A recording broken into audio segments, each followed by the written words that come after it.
নমস্কার বন্ধুরা, সবাই কেমন আছো? আশা করি সবাই ভালো আছো, আমিও ভালো আছি। তো বন্ধুরা, আজকে দুপুরবেলা কী রান্না করেছি সেটাই তোমাদের সঙ্গে শেয়ার করছি। আজকে ট্যাংরা মাছের ঝোল করেছি পাতলা, আর সাথে হচ্ছে বিট ভাজা। তো এই হচ্ছে আজকে দুপুরবেলার মেনু। তো চলো তোমাদেরকে সেটাই আমি কিভাবে করছি সেটাই তোমাদের সঙ্গে শেয়ার করি। তো বিট ভাজা আমি পেঁয়াজ দিয়ে ভাজবো, নুন হলুদ দিয়ে, আর পেঁয়াজ দেবো একটু, সাথে কাঁচা লঙ্কা থাকবে, আর সাথে হচ্ছে ট্যাংরা মাছ ভাজা। তো বন্ধুরা, একটা তোমাদের টিপস দিয়ে দিই, ট্যাংরা মাছ যখন ভাজবেন তখন অবশ্যই ঢাকা দিয়ে ভাজবেন, গ্যাসটা কমিয়ে, নাহলে ট্যাংরা মাছ ফেটে মানে হাত ফাতের আর কোনো অবস্থা থাকবে না।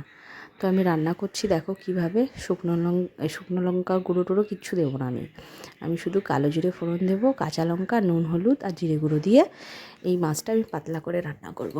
তো এটাই হচ্ছে আমার আজকে দুপুরবেলার মেনু। তোমাদের কেমন লাগলো অবশ্যই আমাকে কমেন্ট করে জানিও। ভালো লাগলে লাইক কমেন্ট শেয়ার করে দিও, সাবস্ক্রাইব করে দিও, আমার পাশে থেকো। আর দেখো বন্ধুরা, আমার রান্না করে হয়ে গেছে। জলটা দেওয়ার পরে আমি মাছ দিয়ে দিয়েছি। এই যে মাছটা ফুটে উঠলে আর 10 মিনিট মতো আমি গ্যাসটা কমিয়ে দিয়ে ঢাকা দিয়ে রান্না কমপ্লিট হয়ে গেল। টাটা বন্ধুরা।